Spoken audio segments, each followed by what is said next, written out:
حاضرین محترم السلام علیکم ورحمۃ اللہ وبرکاتہ۔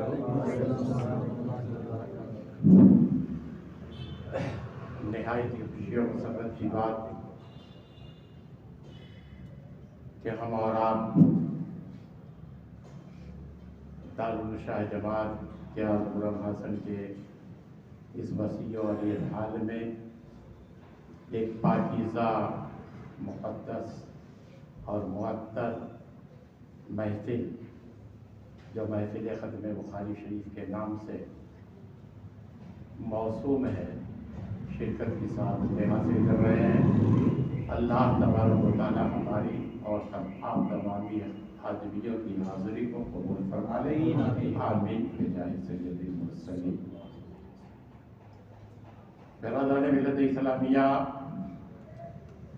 یہ دارالعلوم شاہ جماعت کا 25واں سالانہ جلسہ دستار فضیلت ہے، 25ویں بہار۔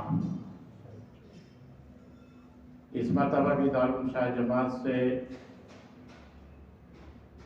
4 حفاظ کرام اور 2 فاضل سند فراغت اور خلعت فضیلت و حفاظت سے نوازے جائیں گے۔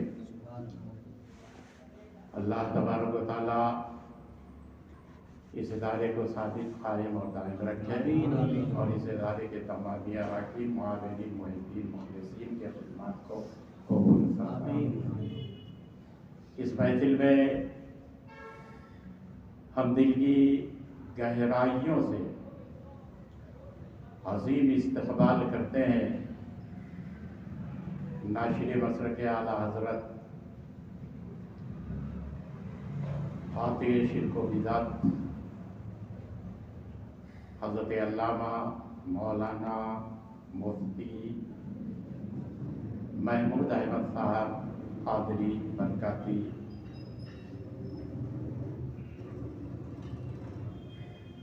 مدد اللہ العالی کا حضرت نے اپنی بے پناہ مصروفیتوں کے باوجود دارالعلوم شاہ جماعت کے اس جلسہ دستار فضیلت کے لیے اپنا ایک عظیم وقت عنایت فرمایا۔ ہم دارالعلوم شاہ جماعت کے تمام اراکین، اساتذہ، طلباء کی جانب سے ان کے نہایت ہی شکر گزار ہیں۔ اللہ تبارک و تعالی حضرت کے فیض و برکات سے ہم تمامی آدمیوں کو مالا مال فرمائے، مستفیض اور مستفید فرمائے۔ اس محفل میں آپ تمامی حضرات تشریف لائے، آپ تمامی حضرات کا بھی تہہ دل سے شکریہ۔ اللہ تبارک و تعالیٰ آپ تمامی حضرات کو اجر عظیم عطا فرمائے۔ ابھی حضرت اپنی زبان فیض ترجمان سے درجہ فضیلت میں فارغ ہونے والے طلباء کو بخاری شریف کی آخری حدیث تعلیم فرمائیں گے۔ اس کے علاوہ درجہ حفظ میں جو طلباء فارغ ہونے والے ہیں اسے ختم قرآن کی دعائیں بھی پڑھائیں گے۔ دونوں مقدس کتاب، قرآن شریف کتاب اللہ، کلام اللہ، اللہ تبارک و تعالیٰ کی مقدس کتاب، اور بخاری شریف رسول اکرم صلی اللہ تعالیٰ علیہ وسلم کی حدیث پاک کا معطر و مشک بیز گنجینہ۔ بلکہ میں یوں کہہ لوں کہ قرآن شریف اللہ تبارک و تعالیٰ کی کتاب اور بخاری شریف رسول اکرم صلی اللہ علیہ وسلم کی کتاب، قرآن کلام اللہ اور بخاری شریف کتاب الرسول، تو یہ یقیناً حقیقت پر مبنی۔ رسول اکرم صلی اللہ تعالیٰ علیہ وسلم، حضرت ابو زید مروزی رحمت اللہ تعالیٰ علیہ، ان کا بیان یہ ہے کہ ایک مرتبہ میں خانہ کعبہ میں رکن اور مقام کے درمیان میں سویا ہوا تھا. سونے کی حالت میں مجھے رسول اکرم صلی اللہ تعالیٰ علیہ وسلم کا دیدار ہوا, زیارت سے مشرف ہوا. رسول اکرم صلی اللہ تعالیٰ علیہ وسلم نے مجھ سے ارشاد فرمایا, ابو زید مروزی کب تک تم شافعی کی کتاب پڑھتے رہو گے, میری کتاب پڑھو. میں نے عرض کیا یا رسول اللہ صلی اللہ تعالیٰ علیہ وسلم آپ کی کتاب کون سی کتاب ہے؟ تو رسول اکرم صلی اللہ علیہ وسلم نے ارشاد فرمایا, بخاری شریف کی طرف اشارہ فرماتے ہوئے, محمد ابن اسماعیل کی لکھی ہوئی کتاب ہماری کتاب. تو کہہ سکتے ہیں بجا طور پر قرآن شریف کلام اللہ اور بخاری شریف کلام الرسول. قرآن کتاب اللہ اور بخاری شریف کتاب الرسول. حضرت آخری حدیث پڑھائیں گے اس کی. جہاں تک کہ حضرت امام بخاری رحمۃ اللہ تعالیٰ علیہ کا معاملہ ہے, حضرت امام بخاری رحمۃ اللہ تعالیٰ علیہ بھی رسول اکرم صلی اللہ تعالیٰ علیہ وسلم کی بارگاہ میں محبوب و مقبول ہیں, اور انہوں نے جو کتاب ترتیب دی, تعلیف فرمائی بخاری شریف کے نام سے, وہ کتاب بھی رسول اللہ صلی اللہ تعالیٰ علیہ وسلم کی بارگاہ میں محبوب اور مقبول ہے. اور کیوں نہ محبوب اور مقبول ہو, اس کتاب کے لکھنے کے وقت جس احتیاط کو ملحوظ خاطر رکھا گیا وہ شاید ہی کسی کا حصہ ہو. حضرت امام بخاری رحمۃ اللہ تعالیٰ علیہ 6 لاکھ احادیث کریمہ آپ کو یاد, 6 لاکھ سن کر کے ہی پسینہ آتا ہے. ازبر حفظ حضرت امام بخاری رحمۃ اللہ تعالیٰ علیہ کو 6 لاکھ احادیث کریمہ, اور 6 لاکھ احادیث کریمہ میں سے چناؤ کر کے, کاٹ چھانٹ کر کے, الگ کر کے صحیح حدیث کو حضرت امام بخاری رحمۃ اللہ تعالیٰ علیہ نے ترتیب دیا, اور اس ترتیب کا نام حضرت امام بخاری رحمۃ اللہ تعالیٰ علیہ نے جو رکھا, ہم لوگ اس کتاب کو بخاری شریف کے نام سے جانتے اور پہچانتے ہیں, لیکن اس کا نام حضرت امام بخاری رحمۃ اللہ تعالیٰ علیہ نے جو رکھا وہ لمبا نام تھا.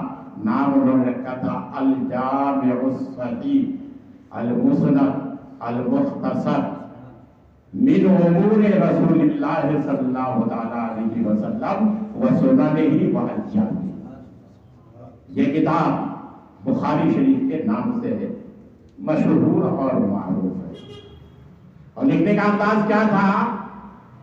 کتاب لوگ اپنے گھروں میں بیٹھ کر کے لکھتے ہیں, دفتروں میں بیٹھ کر کے لکھتے ہیں, لیکن حضرت امام بخاری رحمۃ اللہ تعالیٰ علیہ نے بخاری شریف کے لیے جب حدیث کو ترتیب دینا شروع کیا, اس کتاب کی تعلیف شروع کی, تو حضرت امام بخاری رحمۃ اللہ تعالیٰ علیہ نے اس کے لیے خانہ کعبہ کو منتخب کیا. خانہ کعبہ میں تشریف فرما ہو کر بیٹھ کر حضرت امام بخاری رحمۃ اللہ تعالیٰ علیہ اس کتاب کو ترتیب کی ہے.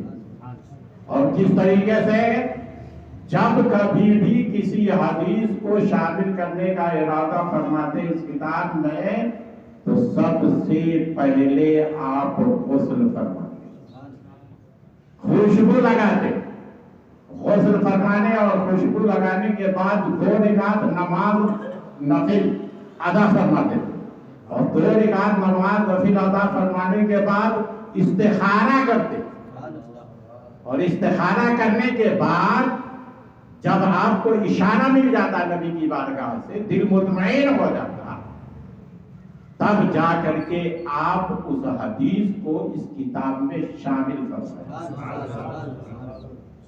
یہ تو حدیث کا معاملہ. اور اس میں ابواب التراجم بھی حضرت امام بخاری نے لگائے ہیں, جو بخاری شریف پڑھے وہ اچھی طریقے سے جانتے ہیں.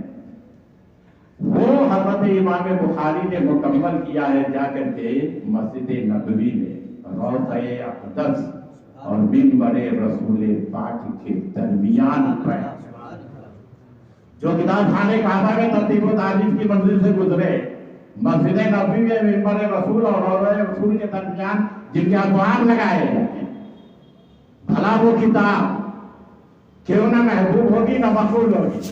یہی وجہ ہے کہ علماء کرام نے ارشاد فرمایا ہے اصح الکتب بعد کتاب اللہ الصحیح البخاری، اللہ تبارک و تعالیٰ کی کتاب قرآن شریف کے بعد اگر اس روئے زمین پر سب سے زیادہ صحیح معتبر مستند کوئی کتاب ہے تو وہ بخاری شریف۔ تو یہ حضرت امام بخاری رحمۃ اللہ تعالیٰ علیہ نے اس طریقے سے ترتیب و تعلیم، اور پھر محرک اس کا آپ کے اساتذہ میں سے بعض نے یہ بھی کہا کوئی ایسی کتاب ہونا چاہیے جو موجود نہیں ہے جس میں صحیح حدیث سے جمع ہو۔ حضرت امام بخاری رحمۃ اللہ تعالیٰ علیہ ایک مرتبہ مسجد نبوی سے گنبد خضرا سے متصل آرام فرما رہے تھے، خواب میں دیدار ہوا رسول اکرم صلی اللہ علیہ وسلم کا۔ رسول اکرم صلی اللہ علیہ وسلم تشریف لائے۔ حضرت امام بخاری رحمۃ اللہ تعالیٰ علیہ نے دیکھا رسول اکرم صلی اللہ تعالیٰ علیہ وسلم کو تو پنکھا جھلنا شروع کر دیا۔ بیدار ہوئے صبح میں اساتذہ کرام سے اس کی تعبیر پوچھی تو اساتذہ کرام نے بتایا کہ یہ اس بات کی طرف اشارہ ہے اور اس کی تعبیر یہ ہے کہ تم رسول اکرم صلی اللہ علیہ وسلم کی موضوع حدیثوں اور صحیح حدیثوں کے درمیان میں فرق کرو۔ حضرت امام بخاری رحمۃ اللہ تعالیٰ علیہ نے ان 6000 حدیثوں میں سے صحیح حدیث کو کاٹ چھاٹ کر کے چناؤ کر کے اس بخاری شریف کے اندر میں جمع فرمایا۔ اتنی معتبر مقدس کتاب ہے یہ بخاری شریف۔ اور حضرت امام بخاری رحمۃ اللہ تعالیٰ علیہ کی شان بھی بڑی اعلیٰ شان تھی۔ حضرت امام بخاری رحمۃ اللہ تعالیٰ علیہ بتایا جاتا ہے جب آپ کا انتقال ہوا تو انتقال ہونے کے بعد کسی شخص نے آپ کے شاگردوں میں سے رسول اکرم صلی اللہ علیہ وسلم کو صحابہ کرام رضوان اللہ تعالیٰ علیہ مجمعین کے ساتھ دیکھا، کسی کا منتظر پایا۔ پوچھ لیا انہوں نے خوابی میں، یا رسول اللہ صلی اللہ علیہ وسلم آپ اپنے صحابہ کے ساتھ کسی کے منتظر نظر آ رہے ہیں، وجہ کیا ہے؟ رسول اکرم صلی اللہ علیہ وسلم نے فرمایا محمد ابن اسماعیل بخاری آ رہے ہیں، ہم لوگوں کو اسی کا انتظار ہے۔ اور جب معلوم کیا تو جو انتظار کا وقت تھا وہی وقت امام بخاری کے انتقال کا بھی وقت تھا۔ تو یہ محبوب کی شخصیت ہے۔ اور جب بعد وفات بڑے فضائل اور مناقب ہے آپ کے، وقت کی گنجائش نہیں ہے، بعد وفات جب آپ کو دفن کیا گیا تو دفن کرنے کے بعد آپ کی قبر سے بہت دنوں تک خوشبو آتی رہی، اور ایسی خوشبو جو مشک و عنبر کی خوشبو سے بھی زیادہ تھی۔ لوگ دور دراز سے آتے قبر کی مٹی لے جاتے، کئی مرتبہ قبر پر مٹی ڈالی گئی خالی ہوتی چلی گئی، بعد میں اس کے ارد گرد حصار بنانا پڑا لکڑیوں تاکہ کوئی مٹی نہ لے جا سکے۔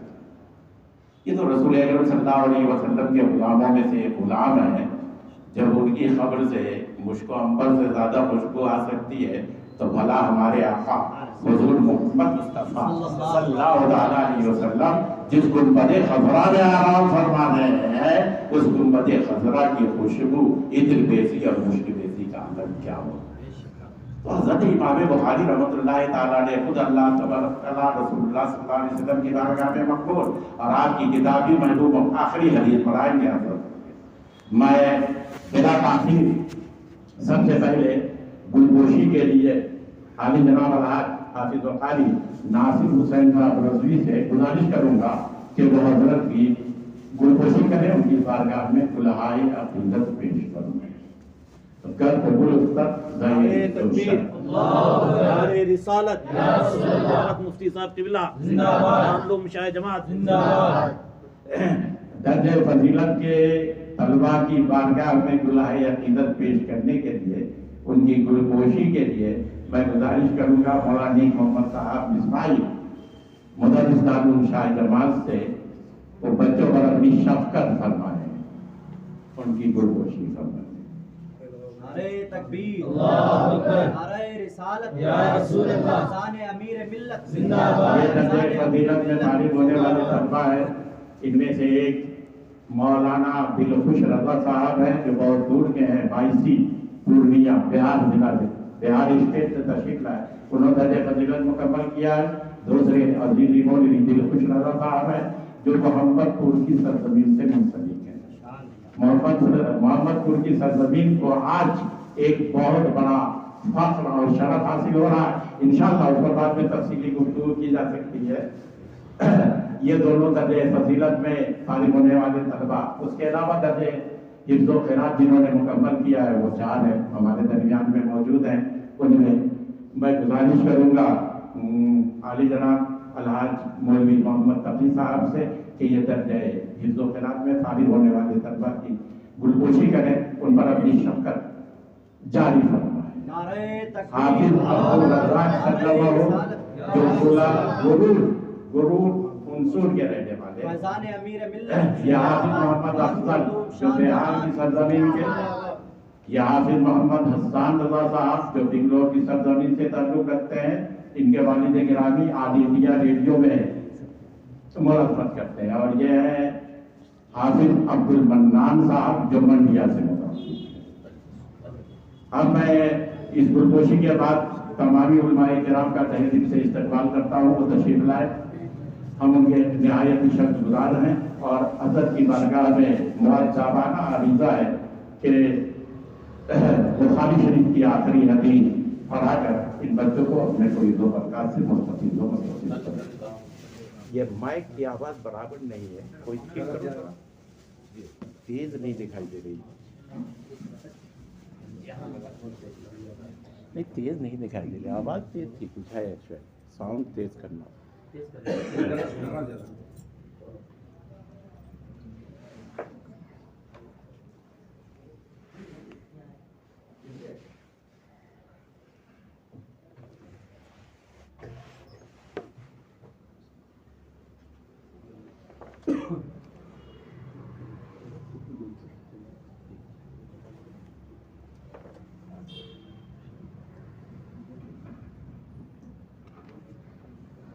تمام اساتذہ و طلبہ اراکین کی طرف سے اس دارالعلوم شاہ جماعت کے علماء حضرت مفتی محمد مطلوب صاحب کی گلپوشی کی جائے. نعرہ تکبیر، نعرہ رسالت، مسلک اعلیٰ حضرت دارالعلوم شاہ جماعت. سبحان اللہ. نعرہ تکبیر، نعرہ رسالت، مفتی مظہر اللہ صاحب قبلہ، نعرہ تکبیر، نعرہ رسالت.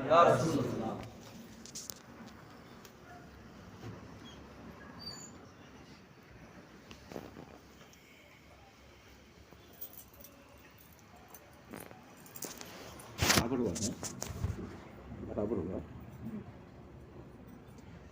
ہاں پڑھیے، کوئی عبارت پڑھیے آپ میں سے. بسم الله الرحمن الرحيم. حدثنا احمد بن اشعث قال حدثنا محمد بن فضيل عن عمارة بن قعقاع عن ابي زرعة عن ابي هريرة رضي الله تعالى عنه قال قال النبي صلى الله تعالى عليه وسلم كلمتان حبيبتان الى الرحمن خفيفتان على اللسان ثقيلتان في الميزان سبحان الله وبحمده سبحان الله العظيم.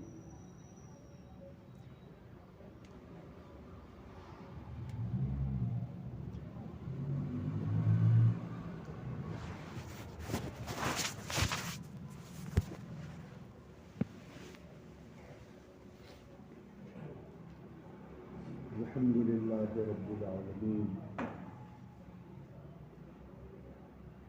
والصلاة والسلام على سيد الأنبياء والمرسلين وعلى آله وصحبه أجمعين. اللهم صل وسلم وبارك على سيدنا ومولانا محمد معدن الجد والكرم وعلى آله وصحبه وبارك وسلم صلاة وسلاما عليك يا رسول الله.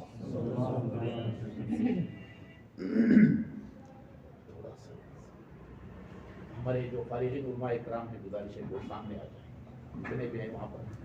وہ بنگلور سے وغیرہ جو آئے، مولانا محمد علی صاحب، مولانا ناصر صاحب، مولانا مسعود رضوان، تھوڑا سامنے آ جائیں. مولانا عرفان رضا، کتنے کو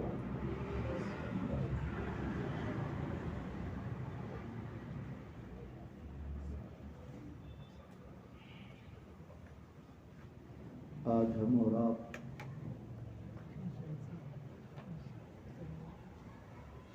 بخاری شریف کی آخری حدیث کے درس کے لیے جمع ہوئے ہیں، اور ابھی آپ نے دارالعلوم شاہ جماعت کے صدر المدرسین حضرت علامہ مولانا مفتی مظہر الحق صاحب مدظل العالی سے امام بخاری کی حیات، ان کی خدمات اور ان کی اس عظیم الشان تصنیف کے حوالے سے بڑی قیمتی باتیں سماعت فرمائی۔ مناسب یہی تھا کہ آخری حدیث شریف کا درس بھی حضرت ہی کے ذریعے ہو، کیونکہ ایسی بااخلاق، قابل قدر اور ذی استعداد علماء ہماری پوری جماعت کے لیے غنیمت ہے۔ اللہ پاک حضرت کا سایہ ہم سب پر اور اس ادارے پر دراز فرمائے۔ مگر حضرت کا حکم ہے کہ آخری حدیث شریف کا درس آپ دیں، اس لیے میں چند باتیں عرض کر کے اس سعادت سے اپنے آپ کو بہراور کرنا چاہتا ہوں۔ امام بخاری رضی اللہ تعالی عنہ نے بخاری شریف کی تصنیف کا آغاز انما الاعمال بالنیات والی حدیث سے فرمائی، اور اپنی تصنیف کا اختتام سبحان اللہ و بحمدہ سبحان اللہ العظیم کی حدیث پر فرمایا۔ فضائل اعمال پر ہزاروں حدیثیں ہیں، مگر ابتدائے کتاب میں انما الاعمال بالنیات کی حدیث کو پیش کرنا اصل میں اس بات کی طرف اشارہ فرمانا ہے کہ دنیا کا کوئی بھی عمل حسن نیت کے بغیر اللہ کے دربار میں مقبول نہیں ہے۔ اس لیے جب ہم کلام پیغمبر کا درس لینے جا رہے ہیں، حضور کے ارشادات کو پڑھنے جا رہے ہیں، تو سب سے پہلے ہمیں اپنی نیت کو بہتر بنا لینا چاہیے، تاکہ کلام پیغمبر کا فیض ہمیں حاصل ہو سکے اور ہم اس کی برکتوں سے اپنے دامن کو بھر سکیں۔ اس سلسلے میں بڑی مشہور حدیث پاک ہے، حضرت معاذ ابن جبل رضی اللہ تعالی عنہ سے منقول ہے۔ حضور اکرم صلی اللہ تعالی علیہ وسلم ارشاد فرماتے ہیں، قیامت کے دن 3 شخص بارگاہ الہی میں پیش کیے جائیں گے، ایک عالم، ایک مجاہد اور ایک سخی۔ اللہ تعالیٰ مجاہد سے پوچھے گا کہ تم نے اپنی زندگی کیسے گزاری؟ وہ عرض کرے گا، رب العالمین، میں نے تیری دی ہوئی زندگی تیرے مذہب کی تبلیغ و اشاعت کے لیے قربان کر دی، میں نے اپنی زندگی کا نذرانہ تیرے کلمے کی سربلندی کے لیے پیش کر دیا۔ اللہ تعالیٰ ارشاد فرمائے گا، نہیں، تم نے اپنی زندگی کا نذرانہ اس لیے پیش کیا تاکہ تمہیں دنیا والے مجاہد کہیں، اللہ کی راہ میں لڑنے والا کہیں۔ فَقُلْتَ فِي الدُّنْيَا، تو دنیا میں تمہیں مجاہد کہا جا چکا، اب میری بارگاہ میں تمہارے لیے کوئی اجر نہیں ہے، حکم ہوگا اسے جہنم میں ڈالو، اور اللہ کے فرشتے اس مجاہد کو جو اللہ کی راہ میں لڑتا لڑتا شہید ہوا اسے جہنم میں ڈال دیں گے۔ پھر اللہ کی بارگاہ میں پیش کیا جائے گا سخی کو، اللہ تعالیٰ پوچھے گا میں نے تمہیں دولت دی، میں نے تمہیں جائیداد دی، تم نے میری دی ہوئی جائیداد کس طور سے خرچ کی؟ وہ عرض کرے گا رب العالمین میں نے تیری دی ہوئی دولت تیرے مذہب کی تبلیغ کے لیے خرچ کیا، تیرے غریب بندوں کی میں نے مدد کی۔ اللہ تعالیٰ ارشاد فرمائے گا نہیں، تم نے اس لیے میری دی ہوئی دولت خرچ کی تاکہ دنیا میں تمہیں سخی کہہ کر پکارا جائے، دنیا والے تمہیں سخی کہہ چکے، اب میری بارگاہ میں تمہارے لیے کوئی اجر نہیں ہے، اور حکم ہوگا اسے جہنم میں ڈال دو۔ اللہ تعالیٰ کے حکم سے فرشتے اس سخی انسان کو جہنم میں ڈال دو۔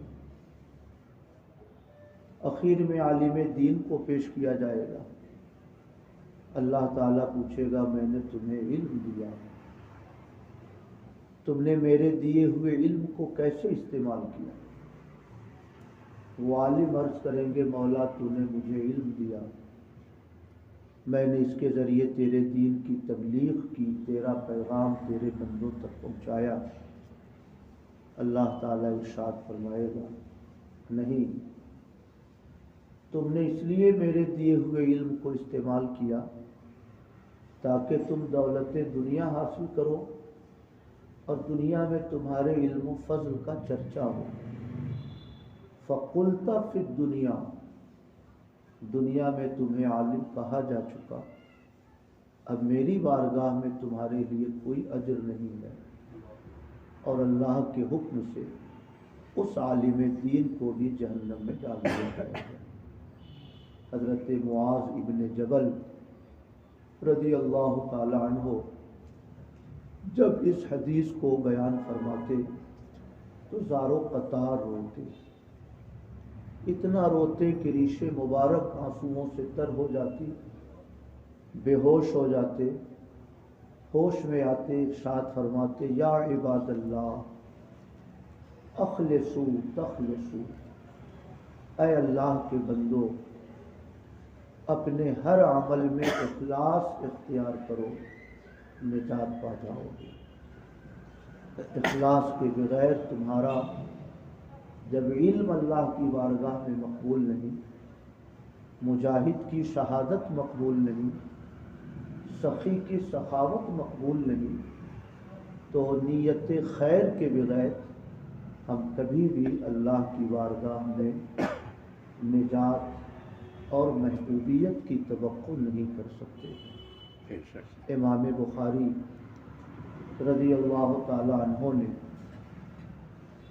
خانہ کعبہ کے سائے میں بیٹھ کر بخاری شریف کی تصنیف کا آغاز فرمایا، اور انما الاعمال بالنیات سے اپنی تصنیف کا آغاز کیا۔ یہ سبق ہے ہم جیسے لوگوں کے لیے کہ ہمیں کسی بھی کار خیر میں، وہ دنیا کا کام ہو یا آخرت کا کام ہو، اس کام کے آغاز سے پہلے اپنی نیتوں کو ٹٹول لینا چاہیے، اور ہمیں اپنی نیتوں کو بہتر بنا لینا چاہیے، تبھی ہم اس علم کے فیض سے مستفیض ہو سکتے ہیں، تبھی وہ عمل اور وہ علم اللہ کی بارگاہ میں ہمارے لیے قرب کا ذریعہ ہو سکتا ہے۔ اس لیے میں آپ سب سے یہ عرض کرنا چاہتا ہوں کہ آپ بخاری شریف کی آخری حدیث کا درس لے رہے ہیں۔ بہت ممکن ہے کہ اب یہاں سے آپ حضرات کی تعلیمی زندگی کا سلسلہ موقوف ہو جائے، یہاں سے آپ کی تبلیغی زندگی کا آغاز ہو۔ اس لیے ایسے مرحلے میں یہ بات ذہن نشیں کر لیں کہ علم کا مقصود رضائے حق ہو، اللہ تعالیٰ کی خوشنودی حاصل کرنا ہمارے پیش نظر ہو، تو ہمارا یہ علم انشاءاللہ دنیا اور آخرت کی سرفرازی کا سبب بنے گا۔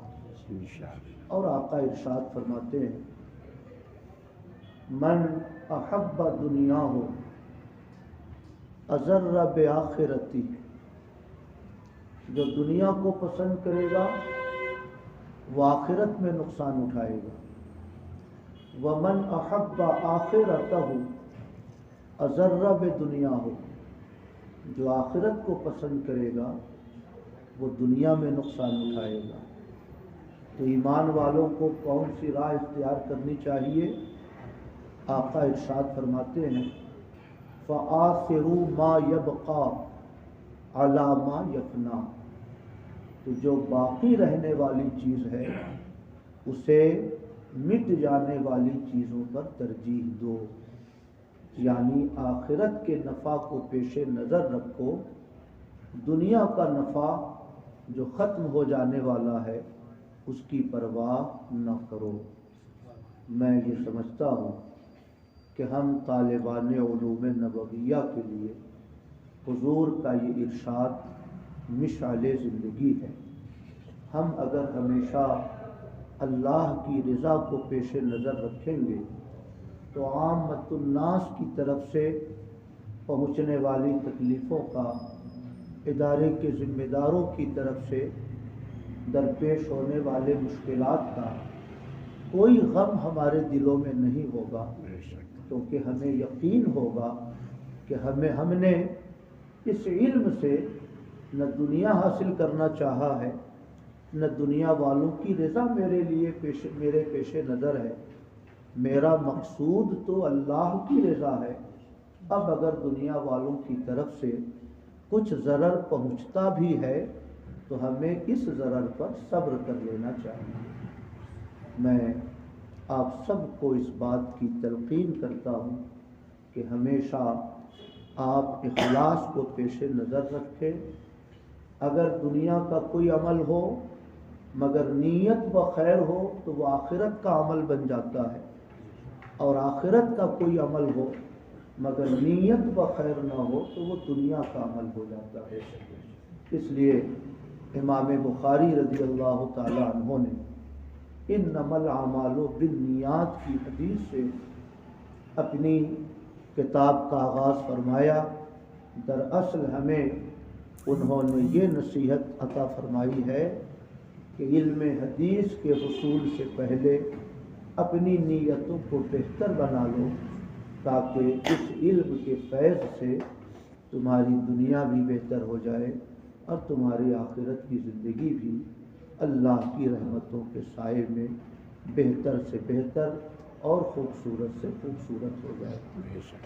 اس سلسلے میں امام بخاری کا یہ عمل بھی ہمارے لیے انتہائی قابل تقلید ہے کہ کتاب کا آغاز انما الاعمال بالنیات کی حدیث سے فرمایا، اور کتاب کا اختتام کلمتان حبیبتان الی الرحمن ثقیلتان علی المیزان سبحان اللہ و بحمدہ سبحان اللہ العظیم کی حدیث سے فرمایا۔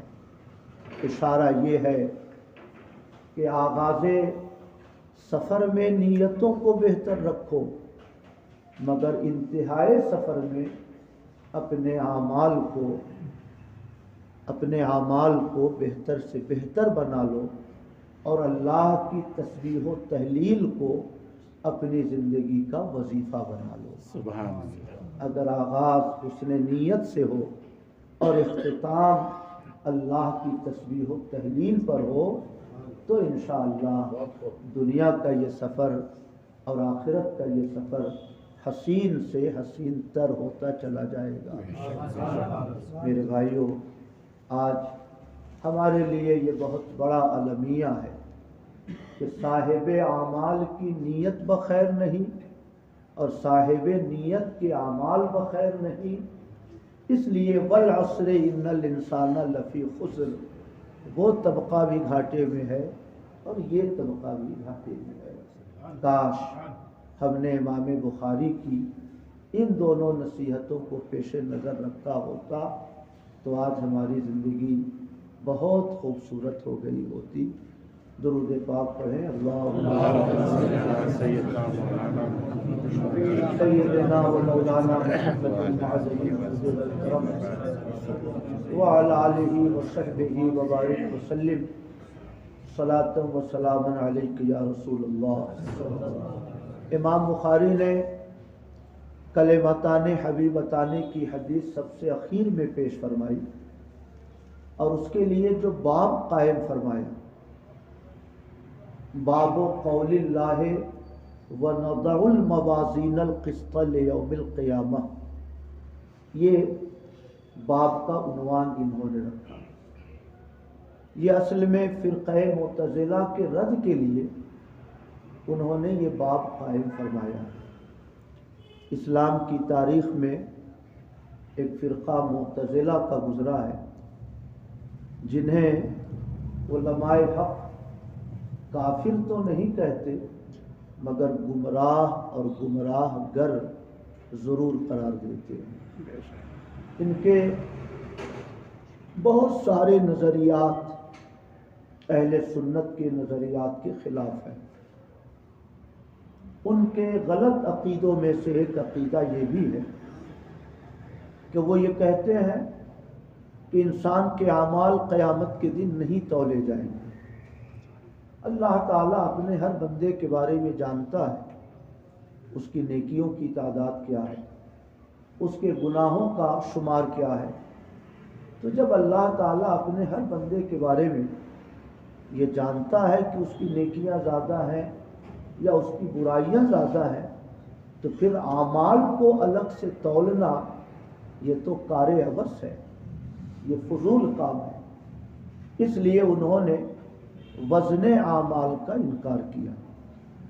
دوسری چیز جو وہ اپنے اس نظریے کو حق ثابت کرنے کے لیے پیش کرتے ہیں کہ اعمال یہ اعراض ہے اور کسی عرض کو نہیں تولا جا سکتا ہے۔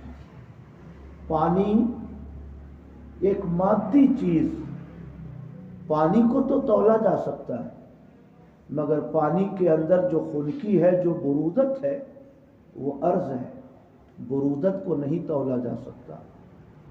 آگ کو تولا جا سکتا ہے مگر آگ کی حرارت کو نہیں تولا جا سکتا۔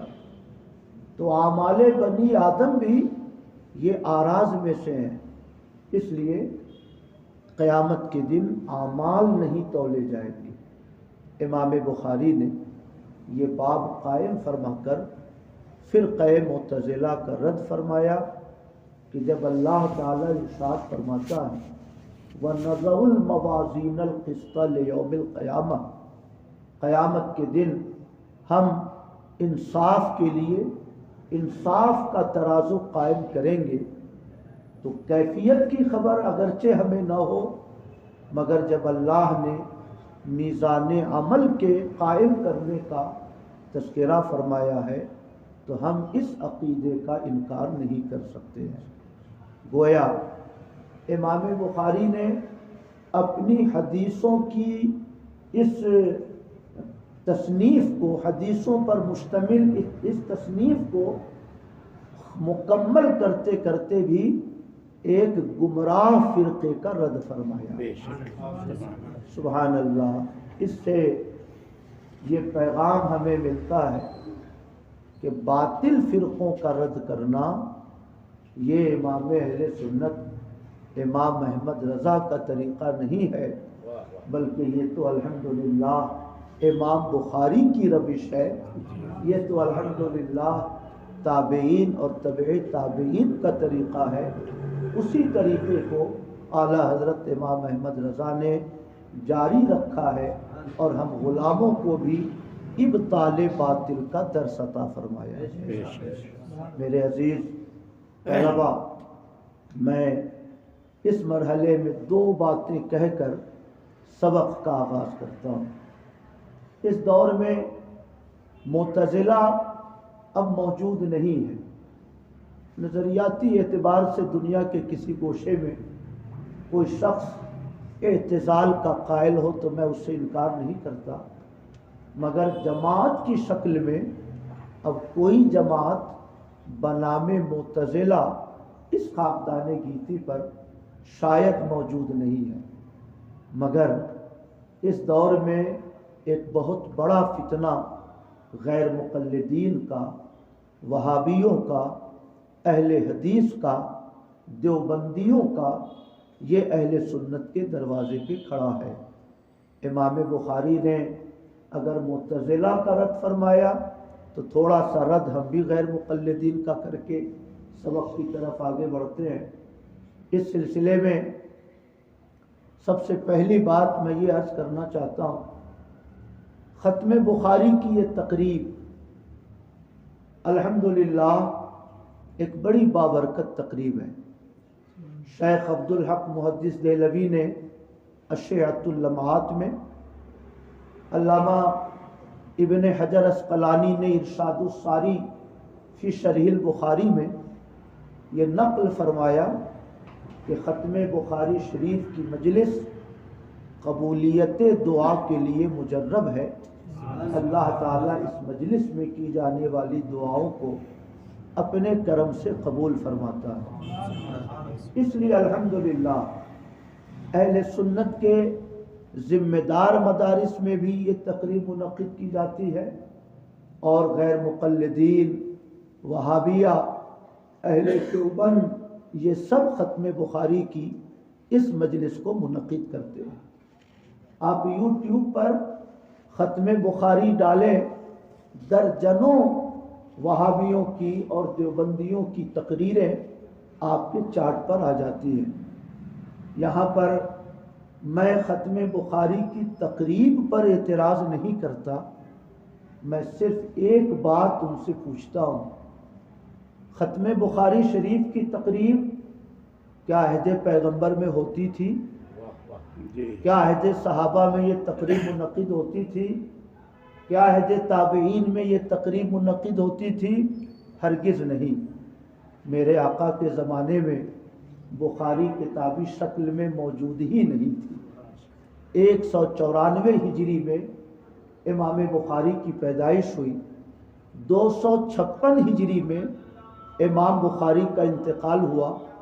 اندازہ ایسا ہے کہ 250 ہجری کے آس پاس آپ نے اس بے مثال تصنیف کو مکمل فرمایا ہے۔ حضور کے وصال کے 240 سال کے بعد یہ کتاب مارز وجود میں آئی ہے۔ سبحان اللہ۔ میں یہ عرض کرنا چاہتا ہوں، عہد پیغمبر میں ختم بخاری نہ تھی، عہد صحابہ میں ختم بخاری کا کوئی رواج نہیں تھا، عہد تابعین میں کسی قدر ہو سکتا ہے کہ تقریب کا سلسلہ شروع ہوا ہو، مگر آج تک جماعت اہل حدیث کا کوئی شخص اس تقریب کو بدعت کہہ کر مسترد کرنے کی کوشش نہیں کرتا۔ کوئی یہ نہیں کہتا کہ ختم بخاری کی یہ تقریب بدعت ہے، عہد پیغمبر میں یہ تقریب نہیں تھی، اس لیے اس تقریب کو منعقد کرنا مذموم ہے، اسلام کے خلاف ہے۔ بلکہ دیوبند والے، مکہ شریف والے، غیر مقلدین، اہل حدیث سب ختم بخاری کی تقریب کو منعقد کرتے ہیں، اور عامۃ الناس کو دعوت دے کر اس تقریب میں شرکت کی ان سے اپیل کیا کرتے ہیں۔ سبحان اللہ۔ جس پیغمبر کی حدیثوں کی تقریب منعقد کرنا بدعت نہ ہو، اس پیغمبر کی پیدائش کی تقریب منعقد کرنا، کلام پیغمبر کی بدعت کلام پیغمبر کی تکمیل کی بدعت کی تقریب ہم منعقد کریں، یہ ناجائز نہ ہو، اور جس پیغمبر کا یہ کلام ہے اس پیغمبر کی ولادت کی تقریب ہم منعقد کریں تو وہ بدعت کیسے ہو سکتی ہے؟ اس سے یہ سمجھ میں آیا کہ انہیں اللہ کے محبوبوں سے حسد ہے، اللہ کے نیک بندوں سے انہیں چڑ ہے، اس لیے کسی بھی نئی تقریب کو وہ بآسانی قبول کر لیتے ہیں، مگر اللہ کے محبوب بندوں سے جڑی ہوئی کوئی رسم ہو تو اس کو رد کرنے کی وہ ہر ممکن کوشش کیا کرتے ہیں۔ میرے بھائیوں، میرے عزیزوں، میں یہ عرض کرنا چاہتا ہوں، اگر پیغمبر کے کلام کو پڑھ کر دعاؤں کی قبولیت کی امید کی جا سکتی ہے اور الحمدللہ ہم کرتے ہیں، تو پیغمبر کی ولادت کی مجلس سجا کے بھی ہم اپنی دعاؤں کی قبولیت کی امید الحمدللہ ضرور کر سکتے ہیں۔ سبحان اللہ۔ میں آپ سے یہ عرض کرنا چاہتا ہوں، آج مراسم اہل سنت کے حوالے سے کوئی بھی عمل اہل سنت کے گھروں میں کیا جاتا ہو تو غیر مقلدین کا سب سے پہلا سوال ہوتا ہے، عرس اگر جائز ہے تو بخاری میں دکھلاؤ، فاتحہ پڑھنا اگر درست ہے بخاری کی حدیث لاؤ، قبروں پہ چادر ڈالنا اگر جائز ہے تو بخاری کی ایک چھوٹی سی حدیث بھی دکھلا دو۔ تمام مراسم اہل سنت کو مشکوک بنانے کے لیے وہ دلیل یہ پیش کرتے ہیں کہ اگر یہ جائز ہے تو بخاری کی حدیث لاؤ۔ ان سے آپ سوال کریں کہ ختم بخاری کی تقریب اگر جائز ہے تو بخاری کی ایک حدیث پیش کر دو، بخاری کی ایک سطر پیش کر دو، بخاری کا ایک جملہ ہی پیش کر دو کہ جب میری حدیث کی یہ کتابیں مکمل کرو تو بیٹھ کر دعائیں کر لینا، اللہ قبول فرمائے گا۔ اگر امام بخاری کی کوئی چھوٹی سی صراحت بھی اس کے جواز پر منقول نہیں ہے، اس کے باوجود ہم ختم بخاری کی تقریب منعقد کرتے ہیں، تو پھر اللہ کے نیک بندوں کے عرس کی تقریب منعقد کرنے پر، فاتحہ نیاز پر، چادر چڑھانے پر بخاری شریف کی حدیثیں کیوں طلب کرتے ہو؟ اگر بخاری کی صراحت کے بغیر ختم بخاری کی تقریب منعقد کی جا سکتی ہے تو اللہ کے نیک بندوں سے وابستہ مراسم کو بھی ہم انجام دے سکتے ہیں۔ سبحان اللہ۔ اور چلتے چلتے ایک بات میں اور عرض کرتا چلوں، انشاءاللہ میں شام کے خطاب میں اس مضمون پر تفصیل سے روشنی ڈالوں گا، کیونکہ عصر کے وقت سے پہلے پہلے اس مجلس کو مکمل کرنا ہے۔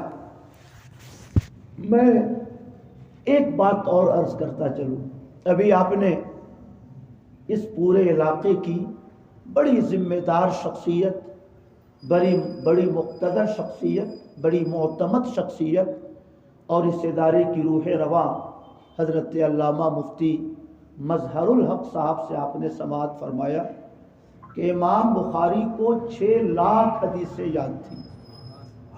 سبحان اللہ، 6 لاکھ حدیثیں، وہ بھی کوئی حدیث ایک لائن پہ مشتمل نہیں، 2 سطر والی حدیث نہیں، کئی حدیثیں تو ایسی ہیں کہ کئی صفحوں پر ایک حدیث مشتمل ہوتی ہے۔ 6 لاکھ حدیثیں یاد ہیں، اور ایسا بھی نہیں کہ انہوں نے رطب و یابس ہر قسم کی حدیثوں کو یاد کر لیا ہو، ایسا بھی نہیں، صحیح حدیثیں ہی وہ کسی بھی محدث سے لیا کرتے تھے، کئی ہفتوں کا سفر کر کے وہ تشریف لے جاتے محدث کے پاس، اور اگر ان کا کوئی چھوٹا سا عمل بھی خلاف آداب شریعت نظر آتا تو حدیث سنے بغیر وہاں سے واپس آ جائے۔ بخارا یہ سوویت یونین کے بکھرنے کے بعد جو 18 مسلم ریاستیں آزاد ہوئی ہیں، Tajikistan, Uzbekistan, Azerbaijan, Armenia, Afghanistan سے متصل، رشیا سے متصل جو یہ علاقے ہیں، اس علاقے میں یہ شہر بخارا ہے۔ یہاں سے سفر کر کے مصر تشریف لے جاتے، ملک شام تشریف لے جاتے، سمرقند تشریف لے جاتے، نیشا پور تشریف لے جاتے۔ 16 سال کی عمر سے حدیثوں کو حاصل کرنے کا جو سفر شروع فرمایا، وہ زندگی کے اخیر زمانے تک باقی رہا۔ اتنی مشقتوں سے سفر فرماتے، لیکن اگر اس محدث کی کوئی معمولی سی بات بھی آداب شریعت کے خلاف نظر آتی، حدیث سنے بغیر چلے آتے تھے۔ ایک محدث کے پاس ملک شام تشریف لے گئے، کئی ہفتوں کا سفر کر کے تشریف لے گئے۔ ان کے دروازے پہ پہنچے، سامان اتارا، ارادہ تھا کہ صبح میں حدیثیں سنوں گا اور پھر اپنے ملک کو واپس ہو جاؤں گا۔ دیکھا کسی جانور کی طرف محدث ایسے ہاتھ بڑھا رہے ہیں، ایسا اشارہ کر رہے ہیں کہ اس میں کچھ کھانے پینے کی چیزیں ہیں، لو اور میرے قریب آؤ، مگر محدث کے ہاتھ میں کچھ نہیں تھا۔ ایک طرح کا یہ دھوکہ ہوا۔ امام بخاری نے جب یہ منظر دیکھا، انہوں نے اپنے جانور پر اپنا سامان سفر باندھنا شروع کر دیا۔ محدث کو حیرت ہوئی، پوچھا اتنا لمبا سفر کر کے آئے اور آپ حدیث سنے بغیر جا رہے؟ ارشاد فرمایا میں نے سنا تھا کہ وہ حدیث صرف آپ روایت کرتے ہیں، اس لیے میں نے سفر کی مشقت برداشت کی، مگر آج صبح کو میں نے ایسا کرتے ہوئے دیکھا۔ جب آپ ایک جانور کو دھوکہ دے سکتے ہیں تو میں کلام پیغمبر کے معاملے میں آپ پر بھروسہ نہیں کر سکتا۔ سبحان اللہ۔ امام مسلم یہ فرماتے ہیں کہ اگر دو محدث کا زمانہ ایک ہو تو ہم اس کی روایت کو قبول کر سکتے ہیں۔ ہمارے حافظ ناصر صاحب اور مفتی رضا مظہر الحق صاحب، دونوں کا زمانہ ایک ہے، اگرچہ دونوں میں ملاقات نہ ہوئی ہو مگر زمانہ ایک ہو، تو امام مسلم ان کی روایت جو ان کے واسطے سے ہو اس کو قبول فرما لیتے ہیں، بھلے سے دونوں میں ملاقات ثابت نہ ہو، مگر امام بخاری کے نزدیک ملاقات شرط تھی۔ جب تک یہ ثابت نہ ہو کہ حافظ ناصر صاحب نے اپنی زندگی میں مفتی مظہر الحق صاحب سے ملاقات کی ہے، اخذ حدیث کیا ہے، اس وقت تک امام بخاری حافظ ناصر کی حدیث کو ان سے کبھی بھی قبول نہیں فرماتے ہیں۔ یعنی روایت کی شرطیں امام بخاری کے نزدیک اتنی سخت ہیں کہ صرف وہ معاصرت کو کافی نہیں سمجھتے، ملاقات کو شرط قرار دیتے ہیں۔ اتنی مشکل شرطوں کے ساتھ، اتنی کامل احتیاط کے ساتھ امام بخاری حدیثیں لیتے تھے، حدیثیں سنتے تھے۔ ایسی 6 لاکھ حدیثیں امام بخاری کو یاد تھی۔ سبحان اللہ۔ یہ نہیں کہ اخبار میں پڑھ لیا حدیث یاد کر لی، یہ نہیں کہ کسی نے بھی سنا دیا یاد کر لی، یہ نہیں کہ کسی بھی مقرر کو کہتے ہوئے سن لیا ذہن نشی کر لی، نہیں، اتنی سخت احتیاط کے ساتھ وہ محدث اس معیار پر پہنچتے تب جا کر ان سے وہ حدیث سنتے تھے۔ میرے بھائیوں، اتنی سخت رعایت کے ساتھ 6 لاکھ حدیثیں ان کو یاد تھی، مگر بخاری شریف میں دونوں جلدوں میں صرف 10,500 حدیثیں امام بخاری نے نقل فرمائی ہیں۔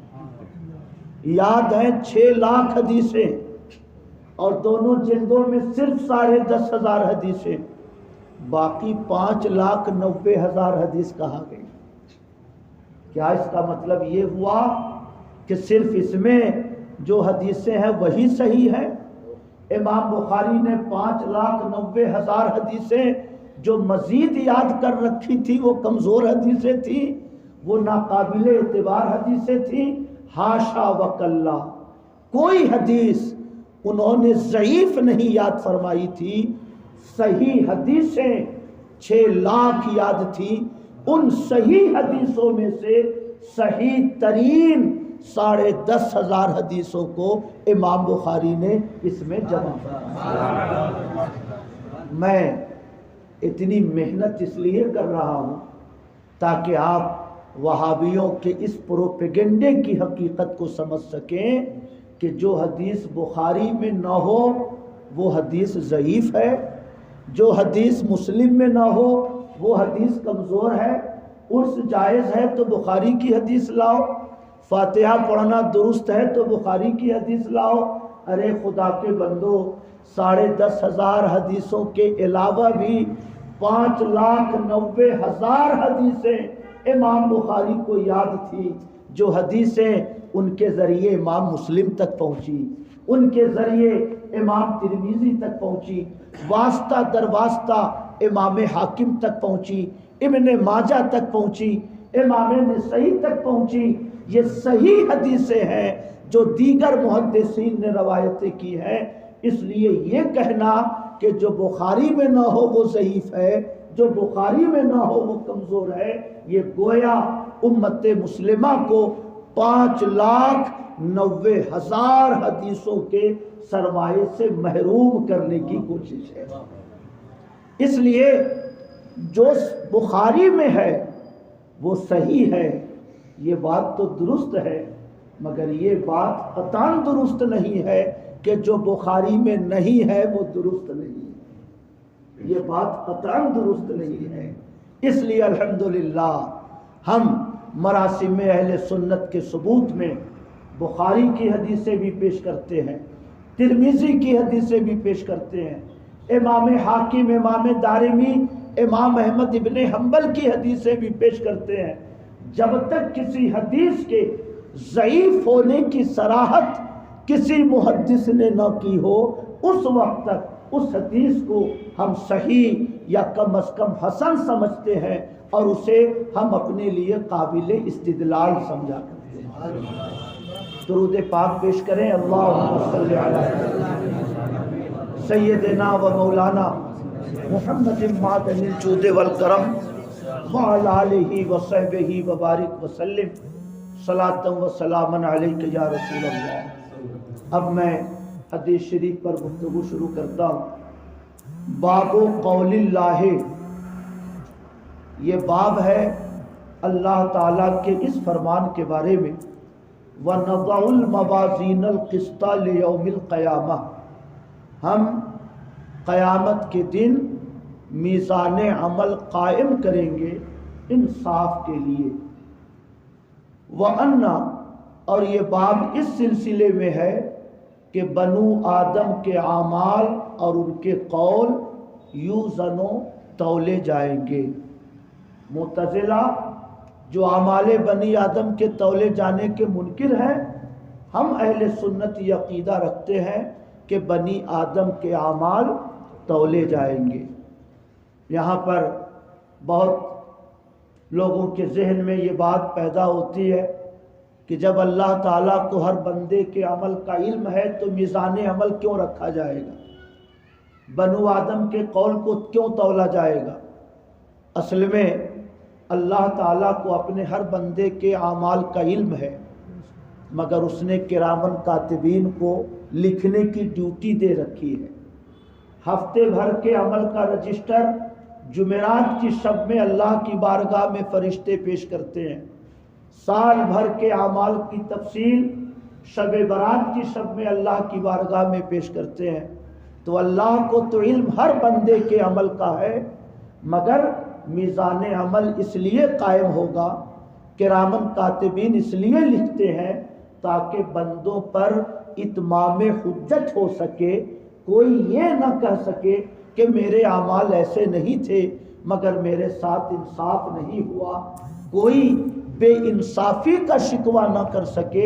اس لیے قیامت کے دن عرش اعظم کے دائیں اور بائیں ترازو کا ایک پلڑا عرش اعظم کی داہنی سمت اور دوسرا پلڑا عرش اعظم کی بائیں سمت رکھا جائے گا، اور بنی آدم کے اعمال علل اعلان تولے جائیں گے تاکہ کسی بھی بندے کے دل میں کوئی شکوہ نہ رہ جائے اور بندوں پر اتمام حجت ہو جائے کہ جنتیوں، اگر میں نے تمہیں جنت دی ہے تو یہ بھی میرا فضل و کرم ہے، اور جہنمیوں اگر تم جہنم کے مستحق ہوئے ہو تو یہ تمہارے اعمال کی نحوست ہے، یہ تمہارے اعمال کا نتیجہ ہے۔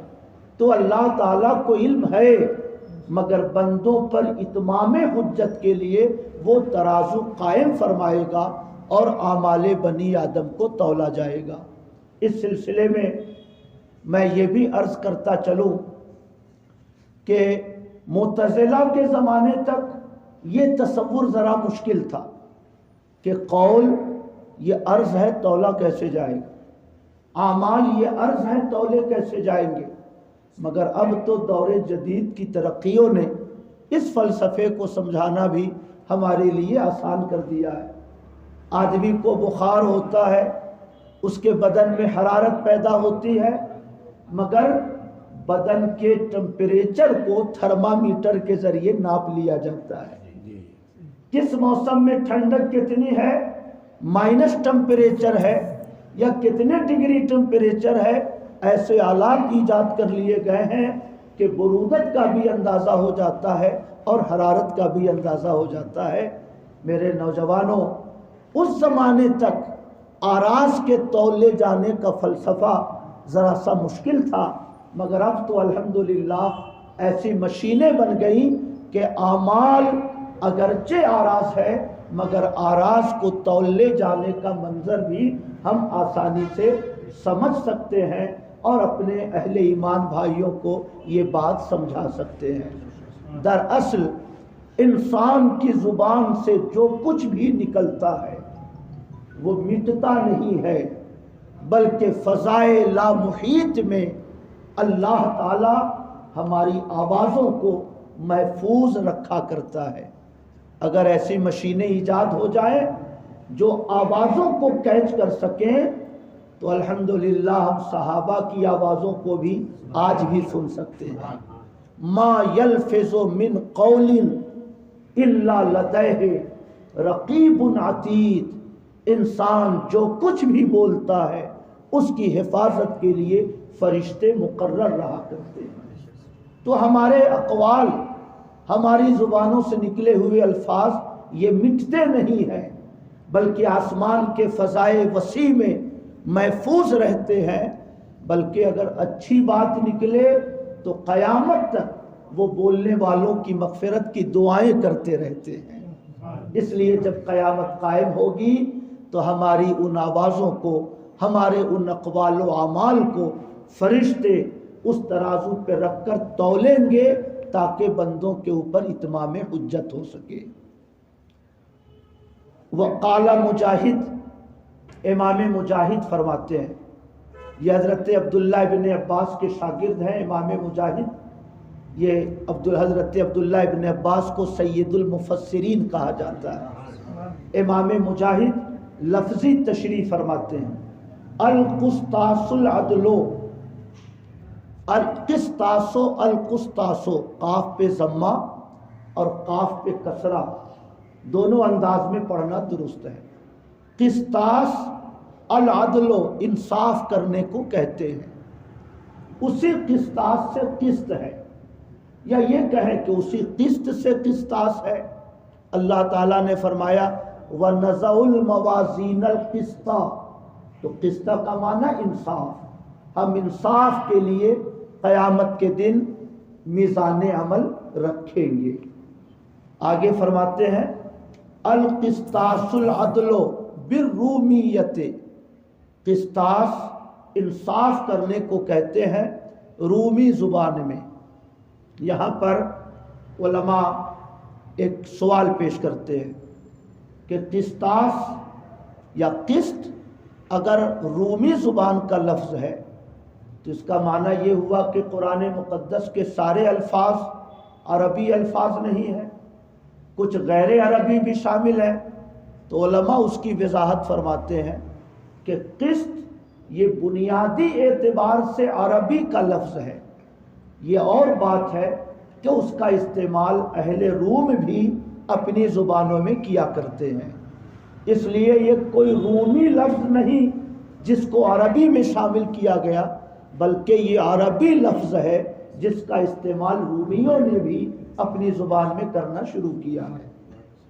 وَيُقَالُ عربی زبان میں کہا جاتا ہے القسط مصدر المقسط، قسط یہ مقسط کا ماخذ ہے، قسط مقسط کا ماخذ ہے، جیسے نصر ینصرو یہ ناصر کا ماخذ ہے، ضرب یضرب ضارب کا ماخذ ہے، کرم یکرم اکرام کا ماخذ ہے، ویسے ہی قسط یہ مقسط کا ماخذ ہے، یعنی قسط سے قسط ہی وہ مادہ ہے جس سے مقسط کا لفظ تیار ہوا ہے۔